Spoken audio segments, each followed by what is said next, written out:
नमस्कार, मी सुलेखा तळवलकर. दिल के करीब मध्ये तुम्हा सगळ्यांचं अगदी मनापासून. एक सेकंड, दिल के करीब नाहीये. नमस्कार मंडळी, मी स्मिता शेवाळे. चहाची कॉफी स्मिता बरोबर. ऐका काय चाललंय तुमच्या दोघींचं? तोही पॉडकास्ट नाहीये आज कुठला पॉडकास्ट आहे? एक मिनिट, आपण बसूनच बोलू. यस, सुलेखाताई, बसूनच बोलू विथ सखीच्या आजच्या भागात तुझं मनापासून स्वागत. आणि स्मिता, तुझंही बसूनच बोलू विथ सखीच्या आजच्या भागात मनापासून स्वागत. खूप खूप स्वागत.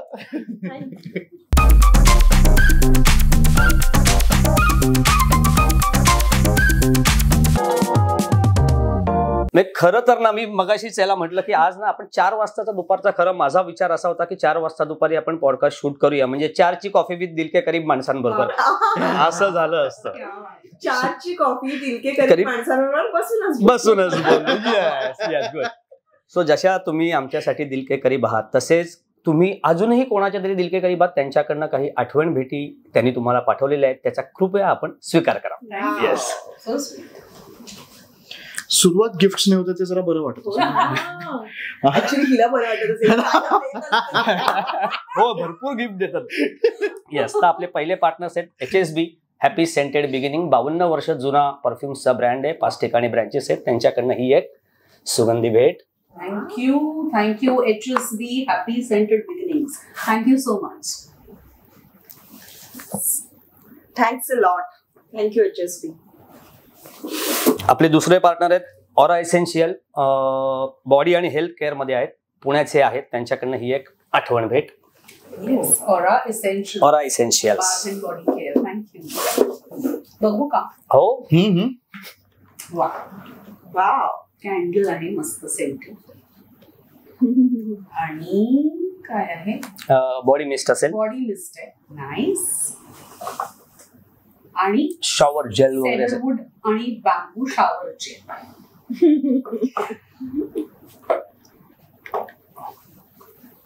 ऑरा एसेन्शियल कडनं स्मिता हे तुझ्यासाठी. Thank you so much. Thank you Aura essential. तिसरे आहेत चिला स्टाईल म्हणून, पर्सनलाइज गिफ्टिंग. ह्याच्यामध्ये ते कप्स, टी शर्ट्स आणि हे सगळे प्रिंट करतात. त्यांच्याकडनं ही एक आठवण भेट तुमच्यासाठी.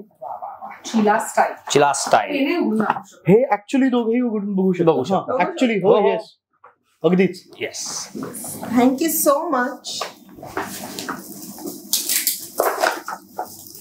वाव, कस्टमाइज्ड काहीतरी असणार आहे. सो कोणासाठी काय?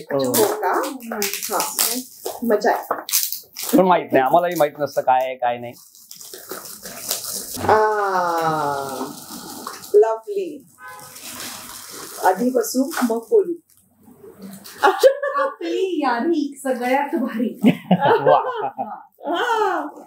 पण याच्यामध्ये एक्झॅक्टली काय? सो ऍक्च्युली म्हणजे डिझाईन वरती ते असेल, पण हा मग तू कॉफीसाठी वापरू शकतेस. नाईस. हे आपल्या दोघींना असं सेम द्यायला पाहिजे. आपली यादी सगळ्यात भारी. ते आपल्या चौघांसाठी करायचे, कॉमन दिलं असेल त्यांनी. चौथे गिफ्टिंग पार्टनर आहेत हॉटेल आमराई 69, जे खेड शिवापूर टोल नाक्याच्या आधी एक आहे आणि सासवड पुरंदर रोडला एक आहे. त्यांच्याकडनं एलिट मेंबरशिप कार्ड तुमच्यासाठी फूड आणि स्टे वरती व्यवस्थित तुम्हाला उत्तमरित्या डिस्काउंटेड येतील. Oh my God. ते आपण जे खूप काळापासून डिस्कस करतोय ना की एक ट्रिप मारली पाहिजे, थँक्यू. आणि तू पुण्याचीच आहेस, त्यामुळे पुण्यावरनं तुला अगदीच जवळ आहे ते. थँक्यू सो मच आमराई. थँक्यू. काय बोलायचंय आणि काय काय बोलायचंय ह्याच्यावरती आम्ही खूप विचार करत होतो. कारण काय, ह्या आमच्या नवीन सुरू झालेल्या पॉडकास्ट वरती आम्ही पॉडकास्ट क्वीन्स आणले किंवा त्या आमच्याशी बोलायला आल्या, तर ते खूपच छान वाटतंय. पण त्या अँगलकडे वळण्याच्या आधी मला ऍक्च्युली अभिनय आणि या करिअर बद्दल बोलायचंय की तुमचा प्रवास सुरू कसा झाला, काय. कारण काय तुम्ही दोघींनी खूप लवकर सुरुवात केली होती. स्मिता आय थिंक 19 वर्षाची होती. 2006 यंदा कर्तव्य आहे. राईट. आणि सिमिलरली तू सुद्धा ऍक्च्युली 16-17. बर, कसं काय म्हणजे आधीपासूनच ठरलं होतं का की अभिनय करायचंय? नाही, किती 5-6 आपण बोलू शकतो. कितीही वेळ. लिमिटलेस. आज शूट नंतर झालं तर लिमिटलेस. एक तर रुईयाची सो रुईया हे मला असं वाटतं अभिनयाचं माहेरघरच आहे. माझ्या सासूबाई सुद्धा रुईयाच्याच. आणि आता आपल्या इंडस्ट्रीमध्ये ज्या सगळ्या ढालगज धडाडीच्या ऍक्ट्रेसेस आहेत, क्रांती म्हणू नका, अदिती म्हणू नका, अमृता संत म्हणू नका, स्पृहा, खूप जणी आहेत. सो बेसिकली रुईयामध्ये होते आणि माझ्या आईनी मला सांगितलं की प्रत्येक गोष्टीमध्ये म्हणजे एक्स्ट्रा करिक्युलर ऍक्टिव्हिटीज मध्ये भाग घ्यायचाच. अभिनयाचा आणि माझा काहीच संबंध नव्हता खरं तर, पण ऑडिशन्सचं हे लागलं होतं, नोटीस लागली होती. तर मी मम्मीला जनरली सांगितलं. ते संध्याकाळी असताना एकुलती एक म्हटल्यावर सगळा फोकस माझ्याकडे आई वडिलांचा. सो संध्याकाळी घरी गेल्यानंतर आज काय काय झालं, मग अमुक झालं तमुक झालं, आणि काहीतरी नोटीस बोर्डवरती ऑडिशनचं काहीतरी करायचं. म्हटलं म्हणजे काय करायचं? ती म्हणली मला माहित नाही, पण ते जाऊन करायचं. म्हटलं बरं ठीक आहे. गेले, ऑडिशन दिली. संजय नार्वेकर डिरेक्टर ऑडिशन घेत होता, त्याची बायको म्हणजे तेव्हाची girlfriend Asita Narvekar. So audition मध्ये मी सिलेक्ट झाले. मी काय केलं मला अजूनही माहिती नाही, पण सिलेक्ट झाले. आणि त्यानंतर 7च्या आत घरात ही एकांकिका रुईया मधून आम्ही केली. आणि मी आणि निशिकांत कामत आम्ही लीड करत होतो. आणि दिग्दर्शक संजय नार्वेकर आणि संजय पवार लेखक. 7च्या घरात नंतर माझ्या सासूबाईंनी फिल्म सुद्धा काढली on the same ground, Sanjay Pawar. So इथपासून सुरुवात झाली. बेसिकली आपण काय करतोय हे माहिती नसताना फक्त एक गोष्ट माहित होती की नो इनहिबिशन्स, लाजायचं नाही. आपण जे काही करतोय, तो अभिनय ते नंतर कळलं, पण जे काही करतोय ते कॉन्फिडेंटली करायचं, समजून घ्यायचं आणि दिग्दर्शकाला जे हवंय ते आपण आपल्या कॅरेक्टरमध्ये उतरवायचं. सो एवढ्या पार्श्वभूमीवरती मी काम चालू केलं आणि सगळीकडे INT म्हणू नका, उन्मेष म्हणू नका, मला आणि निशीला सगळीकडे बेस्ट ऍक्टर, बेस्ट ऍक्ट्रेस अशी प्राइजेस मिळायला लागली. आणि त्यावेळेला अंकुश चौधरीचं ऑल द बेस्ट होतं, ते 1 नंबरला असायचं, आमचं 2 नंबरला असायचं 7च्या घरात, आणि 3 नंबरला लीना भागवतचं बॉम्ब ए मेरी जान. सो या 3 एकांकिका नंबरात असायच्या कायम. मग पुढे I think all the best नेहमी 1ला असायचं, आणि बॉम्बे मेरी जान आणि 7च्या घरात 2-3 असं असायचं. सो तिथे राजन वाघधरेंनी मला बघितलं.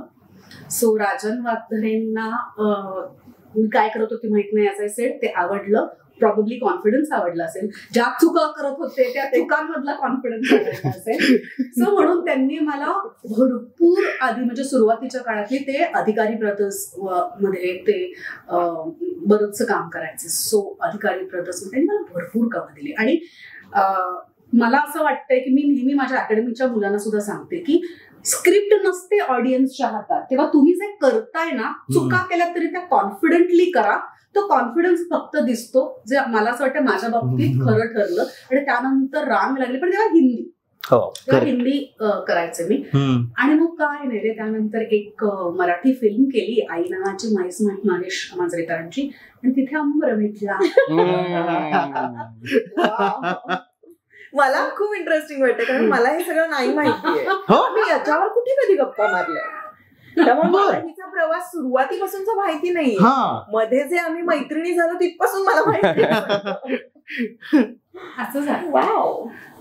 पण मग म्हणजे हिंदी, सो तू म्हणालीस तसं की हिंदी तू केलंस कारण राजन वाघधरे तेव्हा हिंदी करायचे. अच्छा, ते मराठी करत असते तर त्यांनी मला मराठीमध्ये कास्ट केलं असतं. ओके ओके ओके ओके ठीक आहे. त्याच्यावरती एक प्रश्न जो मला विचारायचा आहे, तो तिला पण विचारायचा आहे खरं तर, पण त्याच्या आधी नाटकापासूनच सुरुवात झाली तुझी सुद्धा?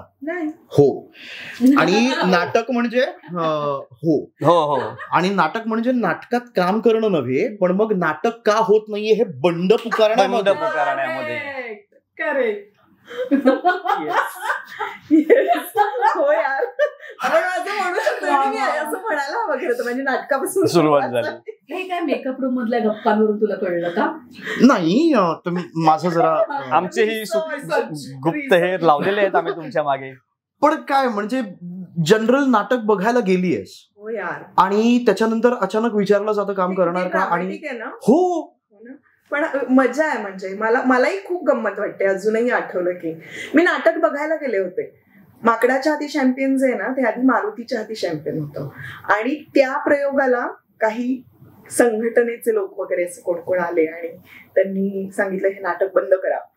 आणि तिथे असं झालं, ऑडियन्स म्हणून मी पैसे दिलेले आहेत. बरोबर. आणि कलाकारांचं असं झालं की तुम्हाला जे काय ऍक्शन घ्यायची तुम्ही आधी नोटीस द्यायला हवी. मग आम्ही ठरवलं असतं हा प्रयोग लावायचा का नाही लावायचा, याच्यामध्ये प्रेक्षकांचे पैसे अडकलेत वगैरे वगैरे. तर तिथे फक्त विचारलं होतं की जे कोणी साक्ष देण्यासाठी येऊ शकलं पोलीस स्टेशन मध्ये तर आलात तरी चालेल. मी पहिली गेली. एक्झॅक्टली. बंद.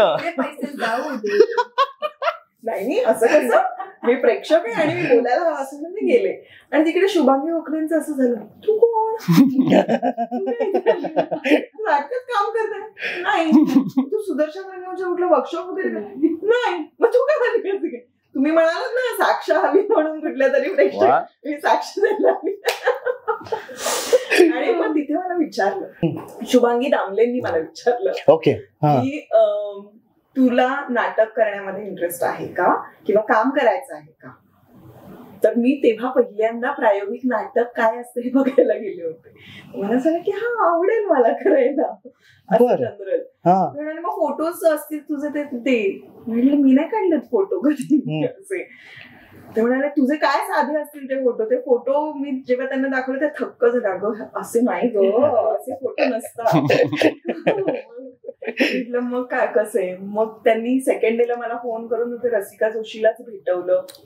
आणि रसिका ताईंनी बघता क्षणी तिला असं झालं की अरे ही करेक्ट आहे. केदार ऐक ना, हिच्याकडे फोटो नाहीयेत बरे, हिचं फोटोशूट करावं लागेल आपल्याला.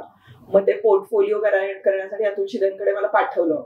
माझा तिथे पहिला पोर्टफोलिओ झाला. तेव्हा टॅक्सी कुरिअर होतं. आम्ही पुण्यामध्ये फोटो काढले सकाळी आणि दुपारी ते टॅक्सीने गेले केदार शिंदेच्या ऑफिसमध्ये. आणि मला संध्याकाळी आमच्या इकडे PCO वर फोन आला की तुला दादरला यायला जमेल का उद्या. म्हटलं का सर. म्हणाले फोटो कशासाठी काढले. ओके ओके ओके हा कोणाला तरी बरोबर घेऊन या आईला वगैरे. पण आईला यायला नाही जमलं, तुम्ही एकटीच गेले होते. आणि मी गेले, त्यांनी बघितलं, मला स्क्रिप्ट वाचायला दिलं आणि थोड्या वेळाने येऊन म्हणाले की तू करतेस हे फिल्म. मी माझं ऑडिशनही नाही झालं, लुक टेस्ट झाली नाही. मी फक्त आतमध्ये बसले थोडा अर्धा एक तास स्क्रिप्ट वाचत आणि त्यांनी सांगितलं की तू करतेस. त्यांना मे बी जशी हवी होती मुलगी तशी त्यांना दिसली, कारण रसिका जोशी अमेझिंग आहे. आणि तिने स्क्रिप्ट लिहिलं होतं ना, तिला माहिती होतं की तिला कशा पद्धतीची मुलगी हवी. आणि ती थ्रू आउट होती माझ्याबरोबर 3 महिने. पूर्ण शूट होईपर्यंत तिने स्वतःच शूट कुठलं घेतलं नव्हतं. म्हणजे तिने ऍक्टिंग केली नाही ते 3 महिने. तिला ऑफर्स येत होत्या आणि माझ्या समोर येत होत्या, पण तिने घेतली का, कारण ही नवीन मुलगी आहे आणि जसं हवंय तसं तिच्याकडनं करून घेण्यासाठी ती सेटवर असायची. वा वा वा. पण आज कुठेतरी वाटत असेल ना पण मग की अभिनयाकडे वळायचंय किंवा असं काहीतरी किंवा काहीतरी इंटरेस्ट. ही माझ्या वडिलांची विल पॉवर आहे. म्हणजे खूप मजेशीर किस्सा आहे की लहान असताना 4थी मध्ये मला विचारलं पत्र लिहायला येतं का, शिकवलंय का शाळेत. म्हटलं हो. मग हा पत्ता घे आणि ह्याच्यावर लिही अभिनय शिक्षण घेण्याबाबत असा विषय लिहायचा आणि खाली लिहायचं. आणि कुठलं FTIचं मला दिलेलं 4थीतल्या मुलीला. FTIचं काय म्हणजे मी काय करणार होते तिथे, कोण ऍडमिशन देणार होतं.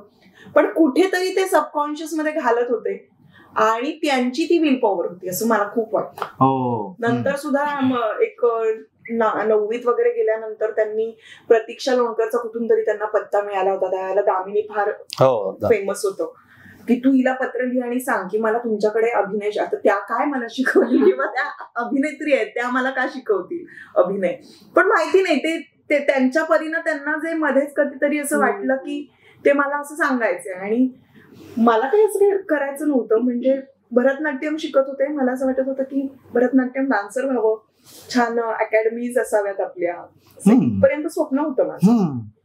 पण ज्या वेळेला मी अरंगेत्रम करायला घेतलं त्यावेळेला नेमकी ही फिल्म मला विचारली यंदा कर्तव्य आहे आणि मग माझं अरंगेत्रम राहिलं करायचं, फिल्म केली. म्हणजे याचं क्रेडिट शुभांगीताईंना खरं द्यायला पाहिजे, नाहीतर ती कदाचित आज उत्कृष्ट आंदोलन करते किंवा राजकारणी झाली असती जे बंड तू पुकारलेलं होतं. कारण मी काय एके ठिकाणी अध्यक्ष म्हणून मी होते काँग्रेसमध्ये. बर, मी ऍक्च्युली इमॅजिन नाही करू शकत.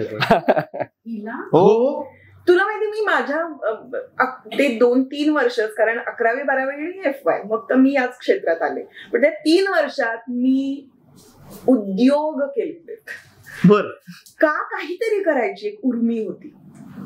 म्हणजे अचानक कधीतरी ट्रेनमध्ये बस आणि जहांगीर आर्ट गॅलरीला भेट दे, मग रात्री परत ये, आईला सांगायचंच नाही मुंबईला आली म्हणून, पैसे कमवायचे मग डान्स क्लासेस घे, आणि मग त्याचे सांगायचेच नाही पोस्टर्स कुठे कुठे लावले काय लावले.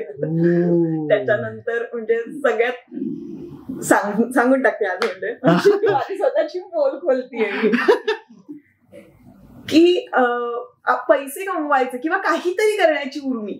बाकी मला नाही वाटत की मला काही असं होतं. लग्नांमध्ये बाहेर ते हे द्यायला तांदूळ आणि हे द्यायला असतं, आईला सांगायचंय साडी डे आहे किंवा मग कुठला तरी फंक्शन आहे म्हणून साडी घेऊन जायचं, आणि रेसिडेन्सी क्लब किंवा इकडे तिथे जाऊन मी 500 रुपये पर डे असं कमवून. बरं, ते पैसे मी कधीही खर्च केले नाही, ते मी साठवले कायम. ते कायम साठवले, आणि त्या साठवलेल्या पैशातून मग मला काय काय लागतं, बाबा मला टेप रेकॉर्ड घ्यायचा आहे किंवा मग मला मोठी साऊंड सिस्टीम घ्यायची ज्याच्यामुळे मला मुलांना डान्स शिकवता येईल, सो या गोष्टी मी त्यावेळेला उद्योग. नाईस. नक्की. पण मग लहान असताना विचार काय होता की आपल्याला मोठं होऊन बनायचंय काय? कोणाला विचारलं? दोघींना. कारण काय असं दिसतंय की दोघींचं ठरलं होतं साधारणपणे, काहीतरी एक्स्ट्रा करिक्युलर करायचंय म्हणून घेतलेलं तो डिसिजन. करेक्ट. आणि अकॅडमिकली अतिशय हुशार होते, म्हणजे मी खालती कधी खेळायला पण जायचे नाही किंवा स्पोर्ट्स ऍक्टिव्हिटीमध्ये कधी भाग घ्यायचा नाही, काही नाही. म्हणजे माझ्यासाठी विरंगुळा म्हणजे वेगळ्या सब्जेक्टचा अभ्यास करायचा. आता मॅथ्स झालं करून ते ठेवायचं, इंग्लिश करायचं, was change of work is recreation असं होतं माझ्यासाठी. तर कधी ध्यानीमनी पण नव्हतं. अभ्यास आहे, अभ्यास चांगले उत्तम मार्क मिळायचे, मेरिट जस्ट मोठी होती माझी. आणि सायन्सला आधी ऍडमिशन घेतली होती मी, कारण मला डॉक्टर व्हायचं होतं. त्याच्यानंतर मग मला सायकॅट्रिस्ट व्हायचं होतं. पण ऍक्टिंग, अभिनय, मॉडेलिंग याचा विचारच कधी केला नव्हता. सो एक आईचं नेहमी म्हणणं होतं की सगळ्या गोष्टी एक्सप्लोर करून बघायच्या, नाही म्हणायचं नाही कशाला, आणि नवीन कला शिकत राहायची, किंवा आपल्याला निदान येते का, यू शुड ऑलवेज ट्राय. तर त्याच्यामुळे अभिनय सुरू झाला. नाही, आणि मी म्हटलं ना काहीतरी करायचं, इतकं पॅशन, असं काही ठरलं नव्हतं की हेच करायचंय, पण मला माहिती होतं की ना एक कुठेतरी डोक्यात होतं की मुलगी म्हणून त्या टिपिकल साच्यामध्ये बसायचं नाहीये. हे काय माहिती, एक लहानपणापासून एक असं वाटायचं की ठराविक एज पर्यंत शिक्षण, मग त्याच्यानंतर करिअर, मग त्याच्यानंतर लग्न, मग मूल, ह्याच्यापेक्षा काहीतरी आपण वेगळं करूया ना, जे घरामध्ये घडलेलं नाही असं काहीतरी करूया ना, ही धडपड मात्र होती. पण काय करायचं हे माहित नव्हतं. पण ते मला असं वाटतं की ती बाबांची विल पॉवर आणि मला काहीतरी करायची अशी ती इच्छा. कारण म्हणूनच मी मुंबईला जाऊन एकटी वर्षभर थांबले, किंवा तिथे केदार सरांनी फिल्म दिल्यानंतर सुद्धा इमिडिएटली काम सुरू झालं. आणि त्यावेळेला असं झालं नाही की आई बाबा बरोबर होते, ते जेव्हा मुहूर्ताला आले त्यानंतर डिरेक्टली प्रीमियरला आले होते. सो मधल्या काळामध्ये लोकलनी कसं फिरायचं, तिथे राहायचं कसं, कुठल्या बसेस कुठे जातात, त्याच्यानंतर सेटवर जाताना काय बाबा बरोबर गोष्टी घेऊन जायच्या, किंवा काहीच कल्पना नाही. मला कुठेतरी काहीतरी असं वाटतं की ही जी ड्राईव्ह आहे ना ती लॅकिंग होती माझ्या, कारण सगळंच आयतं मिळालं होतं, समृद्ध घर होतं, आई वडिलांकडून काही प्रेशर नव्हतं की हेच केलं पाहिजे तेच केलं पाहिजे, आणि इझिली कामं मिळत गेली. म्हणून मला असं कुठेतरी वाटतं की ही ड्राईव्ह जी आहे ना ती कायम माझ्यामध्ये नव्हती, कारण सगळंच सोपं होतं सुरुवातीला. सोपं पण ही एवढी जर्नी सोपी नाहीये, नक्कीच सोपी नाही. आपण म्हणतो की विनासाहेब सगळ्या गोष्टी आपल्याला मिळाल्या किंवा घरात समृद्ध घर होतं, आई वडिलांनी कधी प्रेशर दिलं नाही, पण तरी सुद्धा हा एवढा प्रवास. कारण मला असं वाटतं ती खूप डिटरमाइन आहे. ती कुठलंही काम हातामध्ये घेते, जेवढं मी सुलेखाताईला ओळखते ती खूप मनापासून आणि आत्मीयतेनं ते काम करते. त्यामुळे तिच्याकडे बाय गॉड ग्रेस किंवा तिच्या आईची एक इच्छा असेल की हिने काहीतरी करावं, त्या इच्छेमुळे तिच्या पुढ्यामध्ये जे काही काम मिळालं ते तिने सोनं केलं त्याचं मग, आणि मग ते घडत गेलं. हा प्रवास असा घडत जातो ना, घडत गेला आणि एखादी गोष्ट हातात घेतल्यानंतर ती पूर्ण करायची हा स्वभाव. पण माझ्या वडिलांना सुद्धा ऍक्टर व्हायचं होतं, ते नाही झालं. पण त्याच्यामुळे मला असं वाटतं की आपण नेहमी म्हणतो ना की ऍक्टर्स ची फॅमिली बॅकग्राऊंड किंवा एक त्यांच्या कुटुंबाचा सपोर्ट खूप गरजेचा असतो. ते that is what I think I got. म्हणजे ते माहेरून सुद्धा मिळालं आणि सासरकडून सुद्धा मिळालं. बरोबर. फॉर्च्युनेटली की आई वडिलांनी सपोर्ट केलाच. माझे वडील माझ्या बरोबर रोज यायचे शूटिंगला तेव्हा मी 16-17 वर्षाची होते, तेव्हा भरपूर कामं मिळायला लागली होती. आणि दादरला राहायचे आणि मडला वगैरे शूटिंग असायचं, किंवा त्यावेळेला जुहूला बंगले होते वगैरे किंवा सनवीला वगैरे गोरेगावला.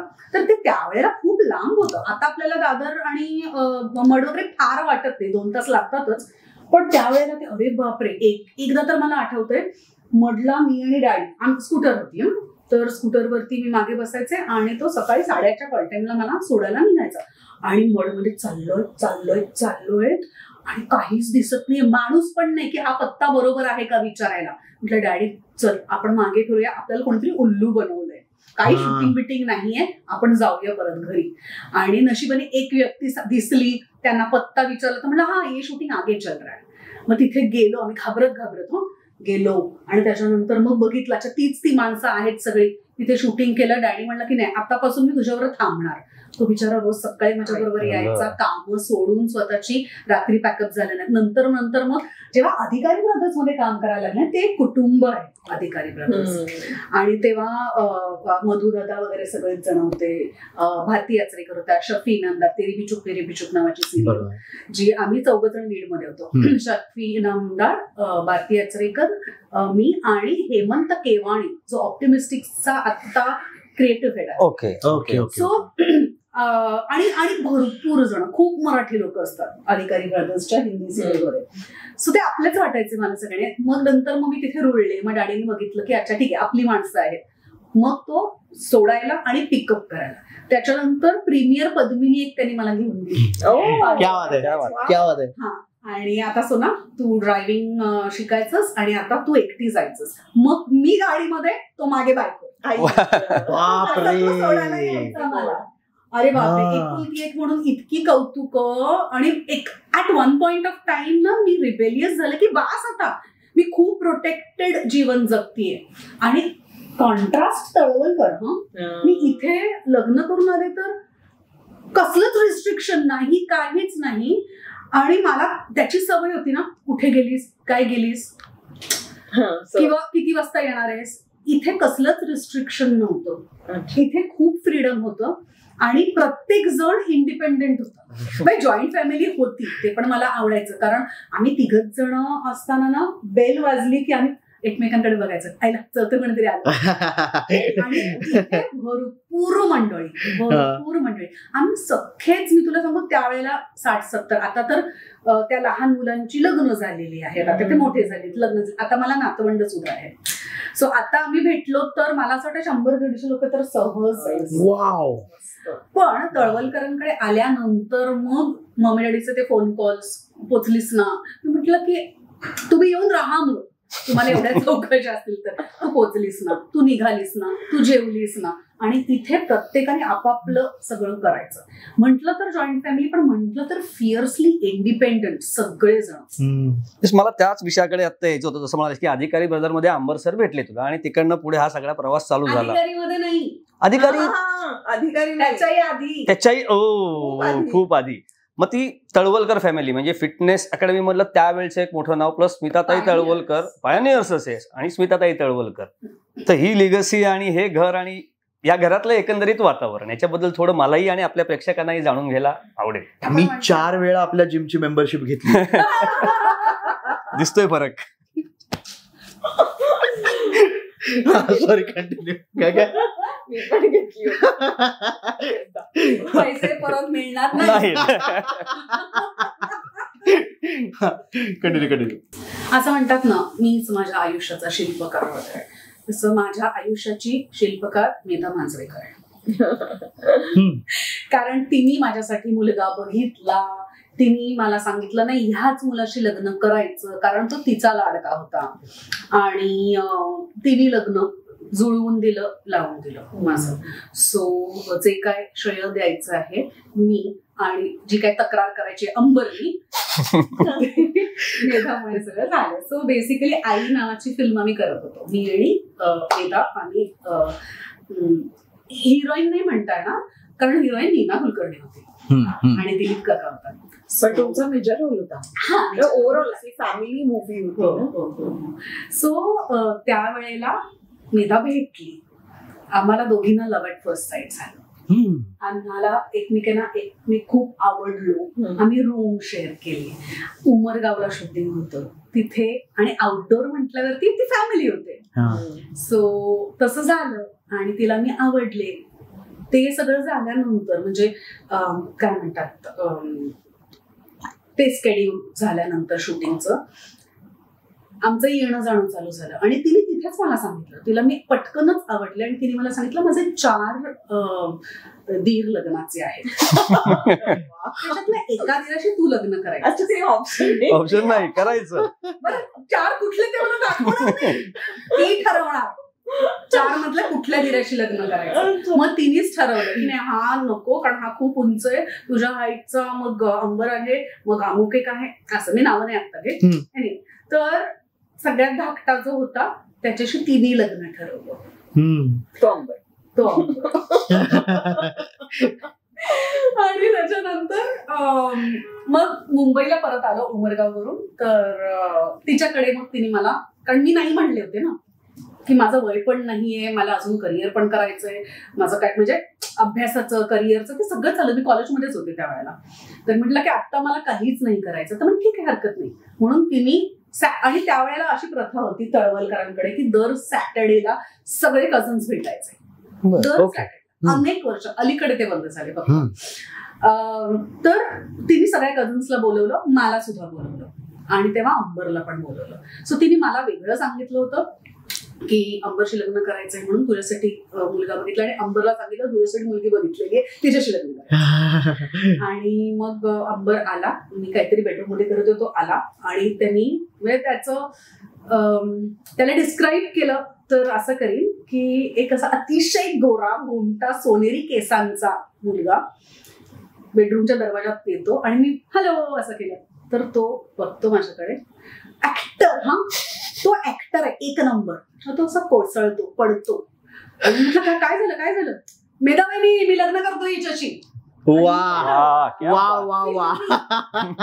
फिल्मी कार्ट म्हणतो तसं अजूनही फिल्मीच आहे.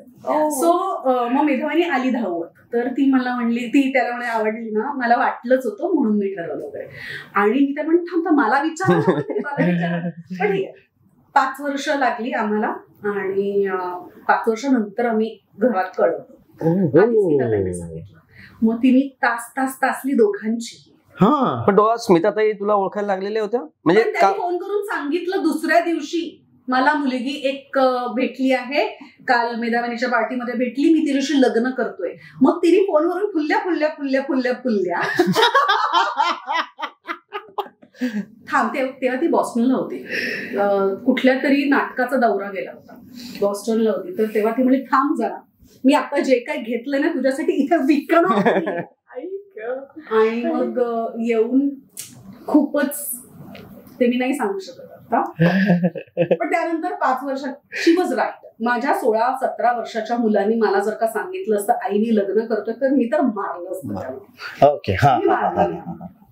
पण आय अंडरस्टँड दॅट नाव म्हणजे लेटर ऑन इन लाईफ, जेव्हा आपल्याला मुलं होतात तेव्हा आपल्याला आईचं हृदय काय असतं किंवा आईची काळजी काय असतं ते कळतं.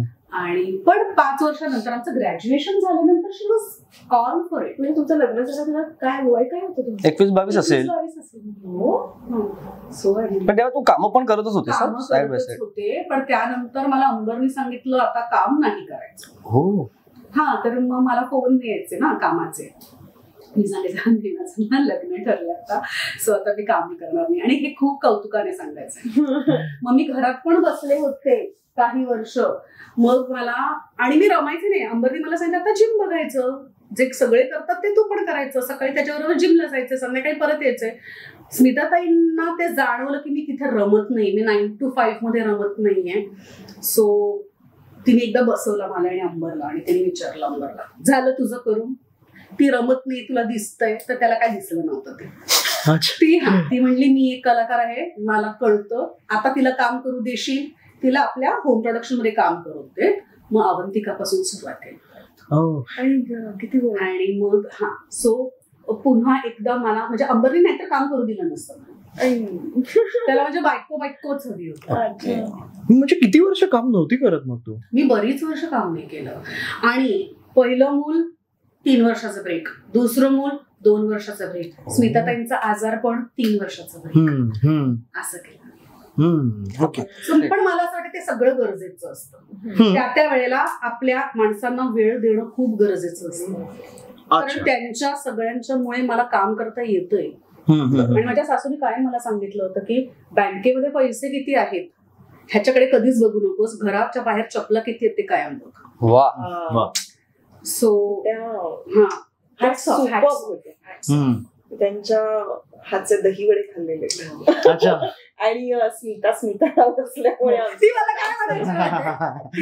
मला असं म्हणायची घरी की जेव्हा आम्ही 4 चौघी करायचो दोघी जणी, तर आमची भेट 4 चौघीतच झाली. सो ऍक्च्युअली माझा एक प्रश्न होताच की ही मैत्री जी इतकी घट्ट आहे जी आम्ही बघतो ती सुरू कधी आणि कशी झाली होती? सो तेव्हा 4 चौघीला आम्ही दोघी जणी भेटलो. मला ती तेव्हापासून आवडायची, तिला मी मुरंबापासून आवडू लागली. नाहीये, आम्हाला तुम्ही दोघी पहिल्यापासून आवडता सांगून मोकळं होतो. आम्हाला पण तुम्ही दोघं जण पहिल्यापासून नाही, 3 वर्षापासून आवडतोय.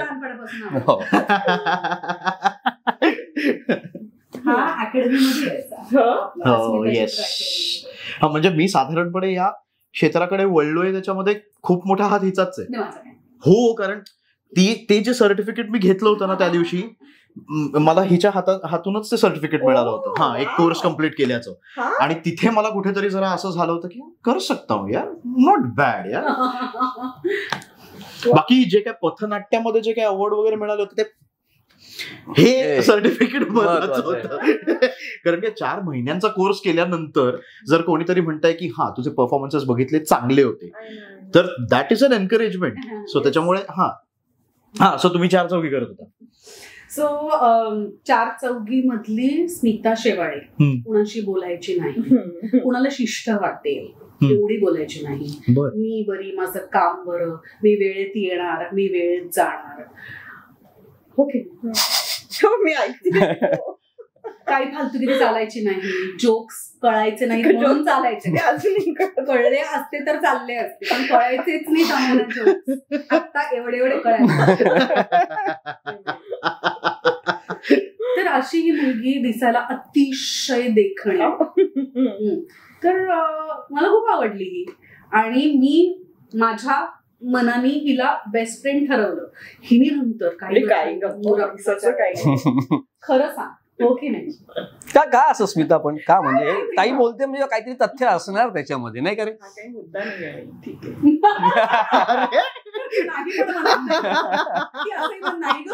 मला पण तू तेव्हाच आवडली होती. मला आवडलीच होतीस तू. ह्या मी बॅग्स बिग्स घेऊन येते हे सगळं हिच्याकडून आलेलं आहे. म्हणजे बॅग घेऊन येते म्हणजे माझ्या ज्या ट्रॉली बॅग्स येते घेऊन येते, म्हणजे हिची नाटकं हिच्याकडून शिकले एवढंच म्हणायचं. अच्छा, कमॉन, काही असं नाहीये. खूप गोष्टी शिकले मी सुलेखाताईकडनं. आणि जसं खूप गोष्टी मुळात सिरियसली प्रोफेशनलिझम काय असायला हवा आणि मुळात ना आपला स्टाफ जपणं हा खूप मोठा मुद्दा असतो. सरी काय ऐकतेस ना ग? तर मी हे हिच्याकडून शिकले. कारण त्यावेळेला ती अस्मिता चित्रचं काम बघायची, ती अजूनही ती मल्टीटास्करच आहे. पण त्यावेळेला ती प्रोडक्शन हँडल करताना कित्येक लोक तिच्या हाताखाली काम करत होते. म्हणजे स्मिताताई फक्त असायच्या पण खरं सांभाळायची ही त्यावेळेला. आणि ते मी बघितलंय की ड्रायव्हर पासून घरातले तुमचे मेड्स आणि यांच्यापासून सगळं सांभाळणं इट इज व्हेरी डिफिकल्ट. आणि त्यांच्याशी पोलाइटली बोलून आपल्याला हवं तसं काम करून घेऊन, शिवाय त्यांना एक कुठेतरी कौतुक त्यांचं करणं, त्यांना एनकरेज करणं, हे सगळं मी हा प्रोफेशनलिझम आहे तुमच्या कामामधला. कामाच्या वेळेला काम कसं करायचं, वेळेत येणं काय इम्पॉर्टंट आहे, मी हे बऱ्याच गोष्टी तिच्याकडनं खूप चांगल्या चांगल्या गोष्टी शिकले. पाउचेस मध्ये सगळं कसं ऑर्गनाईज करून ठेवायचं, ती आता मस्करीला सुरुवात झाली आहे. कार मध्ये सगळा संसार घेऊन कसं फिरायचं. बरोबर. हो खरं आहे. कार मध्ये बसायला जागा नसेल पण प्लेट्स होतं की नाही, होतं की नाही, वाट्या होतं की नाही माझ्याकडे, कुणाला कधी काय लागेल सांगता येत नाही. बरोबर ना. आणि दुसरं म्हणजे जॉईंट फॅमिलीने शिकवलंय. अच्छा, हे शिकले मी तिच्याकडनं की कोणाला काहीही लागू शकतं, आपण सेवेस तत्पर राहिलं. नाही पण इन ऑल सिरियसनेस मला वाटतं की तिला गरज पडत असेल त्या गोष्टींची, कारण किती बिझी असते. म्हणजे साधारणपणे ओके, आता हे प्रेक्षकांना सांगतो मी की मुरांबा सोडून आता 1 वर्ष झालं असेल. त्याच्यानंतर आपण पहिल्यांदा भेटतोय. हो ठीक आहे. मुरांबा आम्ही करतोय आणि गेल्या 1 महिन्यात आपण दुसऱ्यांदा भेटतोय, दुसऱ्या तिसऱ्यांदा. हो. माझं काही म्हणजे अडलं नाही, चुकलं नाहीये जाऊन. नाही पण म्हणजे ती जर काही एवढी बिझी राहणारच असेल तर मग ह्या सगळ्या गोष्टींची गरज पडणारच आहे तिला. आणि आता तरी ती जवळ राहते. ती तेव्हा म्हणजे 4-4च्या वेळेला ती दादरवरून एवढा सगळा प्रवास करायची रोज. आणि मला कौतुकच वेळेला मी सांगते, जेव्हा मडला डॅडी आणि मी बाईकवरून जायचो ना तेव्हा अर्धा तास लागायचा. त्यानंतरच्या काळात जेव्हा मी माझ्या फिएटनी जायचे, ती वाली फिएट, तर त्यावेळेला 45 minutes from Dadar to Dadar west, Shivaji park to Madh 45 minutes. Okay, traffic नाही. ओके, आता 2 तास म्हणू नको, 2.5 तास म्हणू नको. म्हणून गेल्या काही वर्षात आणि गेली अनेक वर्ष मी मडमध्ये काम करते, अनेक वर्ष. आणि अंबरचं कायम म्हणणं असायचं की तू कितीही काम कर, तू दिवसभर कितीही सिरियल कर, फिल्म कर, नाटकाचे प्रयोग कर, रात्री मला माझी बायको मला जेवण वाढायला पाहिजे. मग ते 11 वाजता असो, 12 वाजता असो, तुझ्या हातचं जेवण खाल्ल्याशिवाय मी झोपणार नाही. आणि हे तो अलीकडे पर्यंत पाळत होता, कारण आता पोरगी आली आहे तशी. टिया प्रचंड चांगली कुक आहे. आणि आता टिया शिवाय पान हलत नाही आमचा. आमचं म्हणजे आमच्या. सो एनिवे, तर त्यानंतर एका पॉइंटला मी अंबरला सांगितलं की अंबर मला एकदम नाही जमत आहे, either I live work or we shift that side. बरं, दादरमध्ये राहणारे त्यांना विजा लागतो ना पार्ल्याच्या पुढे. सो तो म्हणला की आपण एक काम करूया, आपण एक घर घेऊया तिकडे, 1 RK घे, 1 BHK घे, म्हणजे तुला सोपं पडेल, हाफडे असल्यावर तू इथे ये. सो आता आम्ही ही सिस्टीम चालू केली आहे. आणि मग अंबर आणि मुलं या बाजूला येतात माझ्याकडे मला भेटायला. फक्त आत्ता रिसेंटली दिल के करी, मुरांबा आणि सावली आणि अस्मिता चित्रच पण असतंच मध्ये मध्ये, ते करते मी. पण फॉर्च्युनेटली त्याच्यासाठी मला दादरला जावं लागतं. जसं या संडेला मी दादर, आणि ते संडे टू संडे असतं, त्याच्यासाठी दादरला जावं लागतं, म्हणून मला फॅमिली भेटते. सो 50 दिवस मी गेले ना दादर, 50 days आय कुड. तू तेव्हाही तेवढीच बिझी असायची. पण मला असं वाटतं मेक हे वाईल द सनशाईन्स. आपल्याला जोपर्यंत लोक विचारतायत तोपर्यंत भरपूर काम करून घ्या, नंतर आहेच. नाही 4-4 पासून आतापर्यंत, कारण काय तू जो स्वभाव हिचा सांगितलास तो स्वभाव मला नाही. हो, आम्हाला पण नाही. म्हणजे जेन्युइनली मी जेव्हापासून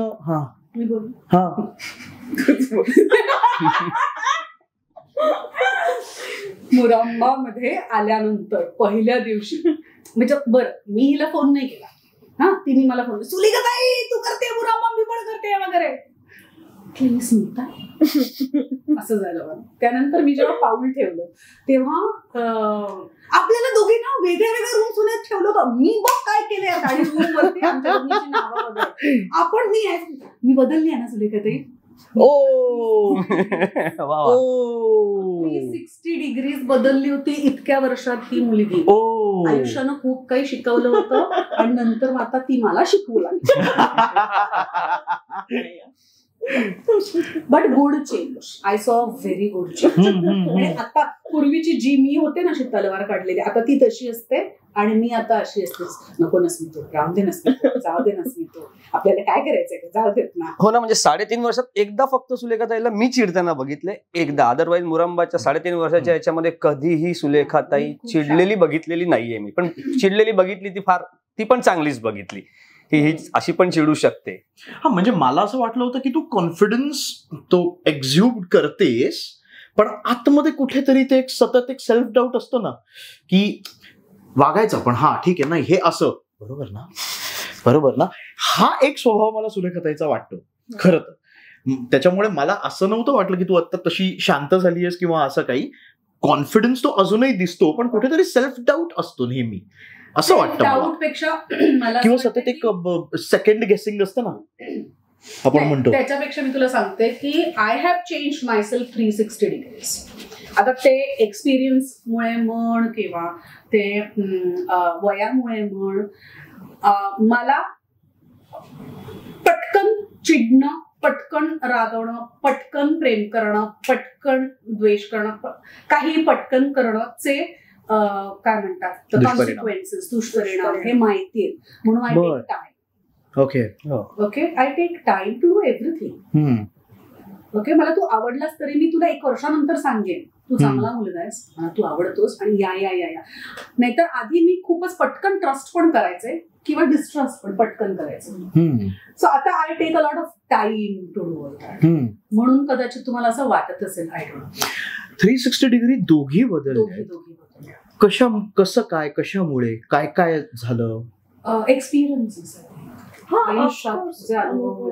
अनुभवांमुळे. म्हणजे मी तुला म्हटलं तसं की मला कोणीच असं हाताला धरून या क्षेत्रात आणणारं नव्हतं. कामं मिळाली म्हणण्यापेक्षा ना प्रत्येक प्रोडक्शन मध्ये मी रिपीट झालेली आहे.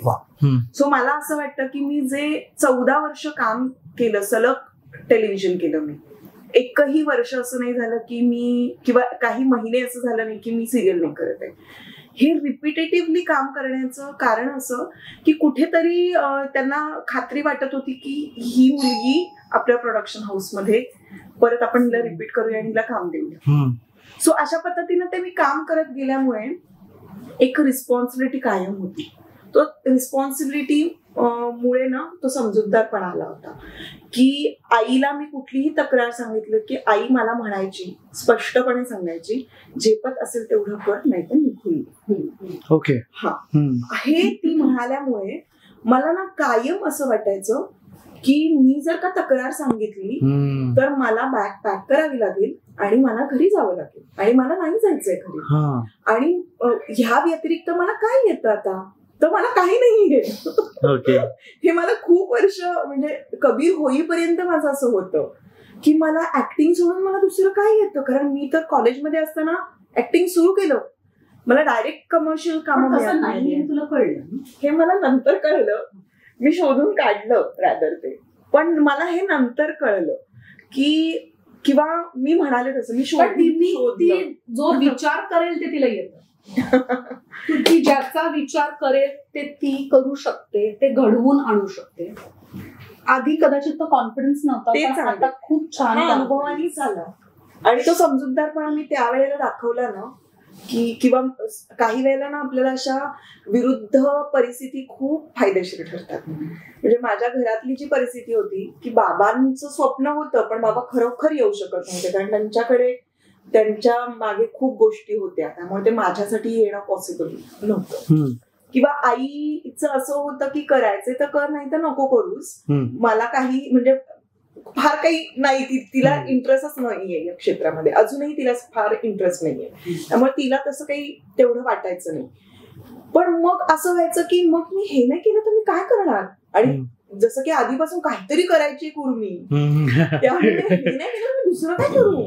आणि मला जर का रिपीट करतायत परत, मला या प्रोडक्शन हाऊसची सिरियल संपल्या लगेच पुढच्या त्याच प्रोडक्शन हाऊस विचारताय की ही सिरियल करशील का, तर याचा अर्थ आपल्यावर ती रिस्पॉन्सिबिलिटी आहे की आपण चांगलंच उत्तमच काम केलं पाहिजे. आणि मिळेल ते काम छान करत करत गेल्यामुळे ना परिपक्व झालं. जसं की रसिकाताई माझ्यासाठी 3 महिने सेटवर होती. म्हणजे खरं सांगू का, हा नशिबाचा भागच आहे की तुम्हाला जिथे तुम्ही शिकता, जे तुम्हाला आवडतं ते तुम्ही शिकता, ते शिकताना तुम्हाला पैसेही मिळतात आणि ते प्रशिक्षण तुम्हाला आणि फुकतातही होतं. ही सगळी परिस्थिती जुळून येणं किती भाग्याची गोष्ट आहे. माझ्या बाबतीत प्रत्येक वेळेला झाली. चांगल्या चांगल्या कलाकारांबरोबर जेव्हा आपण काम करतो कित्येक गोष्टी शिकत असतो. आणि या इंडस्ट्रीनी, हे इंडस्ट्री माझ्यासाठी एक विद्यापीठ बनलं आणि इथून मी खूप गोष्टी वेगवेगळ्या सिरियल मधून, वेगवेगळ्या लोकांकडून, सुलेखाताई सारखे असे कितीतरी दिग्गज कलाकार मला भेटले ना, की ज्यांच्यामुळे मी घेऊ शकले. हा, पण घेण्याची माझी ती इच्छा शक्ती होती. बरोबर. जसं तू आता म्हणालीस की 14-15 वर्ष जवळपास तू वेगवेगळ्या प्रोडक्शन मध्ये रिपीट केली. म्हणजे चित्रपटात आणि मालिका याच्यामध्ये जास्त रमणारी स्मिता ही नाटक या क्षेत्रामध्ये का आम्हाला बघायला मिळत नाहीये? कारण मी त्याच्यातच इतकी बिझी होते. मी 12 टेलिव्हिजन शो केले 14 वर्षात, 15 वर्षात ओके, आणि 26 सिनेमे केले. Wow, great. सो या स्पॅन मध्ये मला हार्डली आठवत आहे की मी महिनाभर घरात बसले. हा, कबीर झाल्यानंतरचा ब्रेक होता. लग्न झाल्यानंतर मी पर्पजफुली 6 महिने काम केलं नव्हतं. ते ब्रेक सोडल्यास आणि पेंडेमिकचा ब्रेक सोडल्यास राईट, मी बाकी सगळं काम करतो. आणि आता परत मनाने घेतलेला जो ब्रेक पण तू बघतोयस की त्यातही मी काम करते. हो, म्हणजे मी काम करते. हो. इम्पल्सिव्हनेस खूप होता का तुमच्या दोघींमध्ये? माझ्यात होतं, तिच्यात आहे. तिच्यात आहे असं, म्हणजे इम्पल्सिव्हली डिसिजन घेणं. इम्पल्सिव्ह नाहीये मी, इम्पल्सिव्ह होते मात्र. इम्पल्सिव्हली करायचे. आता इम्पल्सिव्हली नाही, आता मी धडाडीनं डिसिजन घेणार. मी डिसिजन घेताना भीती वाटावी असं डिसिजन मी घेते. मला ती डिसिजन घेते, भीती मला वाटते. मुरांबा सोडण्याचा डिसिजन केवढा शॉकिंग होता. पुण्याला शिफ्ट होण्याचा किंवा पण तो तुम्हाला इम्पल्सिव्ह वाटू शकतो, त्याच्या मागे खूप ब्रेनस्टॉर्मिंग झालेलं असतं अनेक महिने. बरोबर. तो जेव्हा तुमच्यापर्यंत येतो तो मला अरे अचानक काय झालं, पण ते अचानक नसतं. आम्ही दोघींनी ते खूप त्याचा कीस पडलेला असतं की काय होऊ शकेल, परमिटेशन, कॉम्बिनेशन, हे केलं तर काय होईल, ते केलं तर काय होईल, मग ते असं करूया का, मग असं करूया का. आम्ही आमच्या आयुष्यातल्या प्रत्येक गोष्टी एकमेकींशी रोज बोलत असतो आणि छान विचार केल्यानंतर मग एक डिसिजन घेतो. मी तुला म्हटलं ना, रिस्पॉन्सिबिलिटी घेणारं माझं. सपोज माझा चुकला डिसिजन, तर कोण मला मदत करेल यातून काढण्यासाठी? कोणी नाहीये. सो मग ही आहे, पण म्हणून मग ही आहे म्हणूनच मी हिच्याशीच विचार विनिमय करून डिसिजन घेतानाच असा घेते की शक्यतो तो काय करता येईल. मग त्याचे ABC प्लॅन रेडी असतात माझं. जरा सगळं पद्धतशीरपणे केलं, कारण मला माहितीये की याच्यात आपण पडलो, चुकलो, काहीही झालं तरी आपल्यालाच उठायचंय. बरोबर.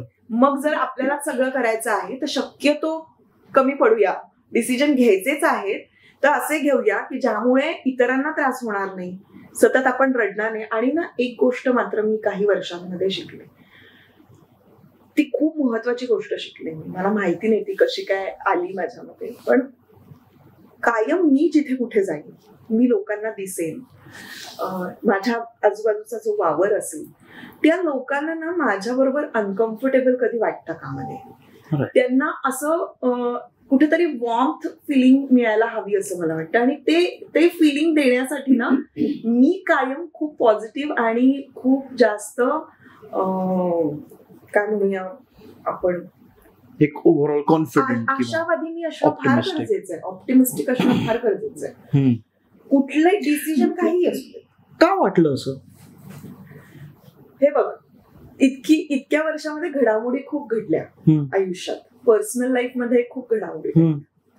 आता तो त्रास करून घेणाऱ्या व्यक्ती मी पाहिलेल्या आहेत, कारण जगात मी एकमेव नाही ना की असं माझ्या बाबतीत घडलंय किंवा काहीही क्रायसिस. प्रत्येकाच्या आयुष्यात काही ना काहीतरी घडत असतं, वेगवेगळे प्रॉब्लेम्स असतात.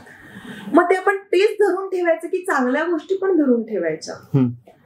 तर मला तिथे लक्षात आलं, जर का आपण ना खूप प्रॉब्लेम्स धरून ठेवले आणि खूप असे क्रायसिस, अरे बापरे माझ्या आयुष्यात असं घडलं, हे जर धरून ठेवलं ना तर आपली पर्सनॅलिटी तशी बनत जाते आणि मी सगळं ब्लॉक करून टाकते.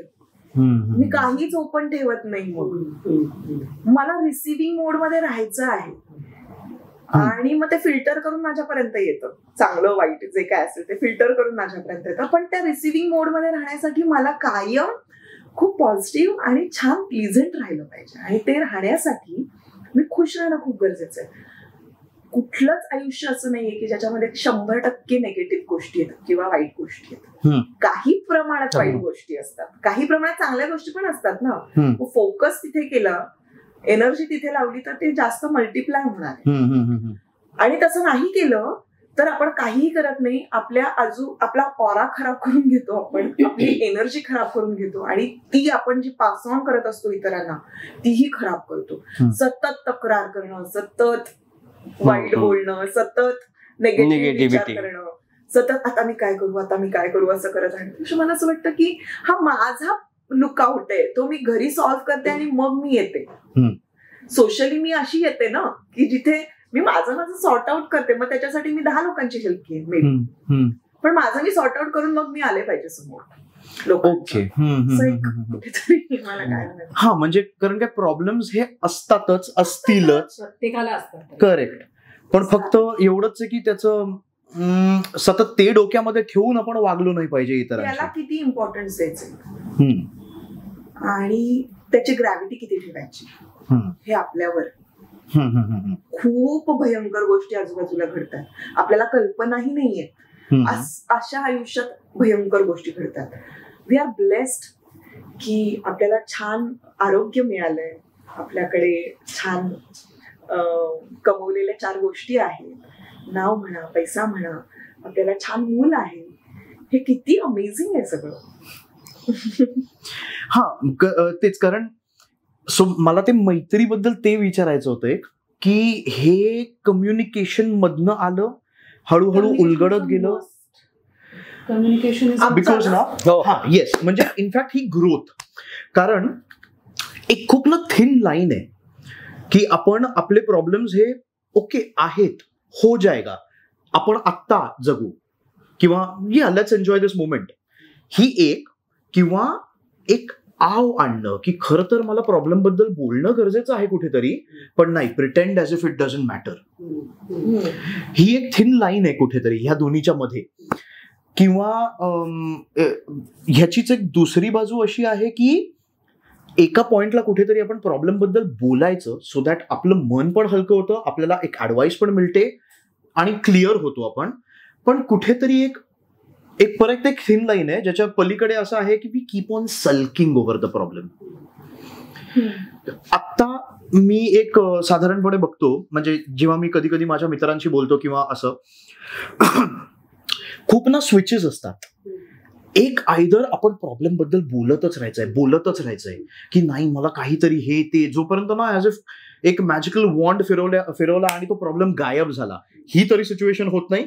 किंवा एक दुसरी बाजू त्यांची अशी असते, जी दुसरी एक्स्ट्रीम असते की जिकडे प्रॉब्लेम आहे, असं दे रे, हा, आणि वागा, पण नाही त्याच्यावरती तेवढा विचार पण केला पाहिजे.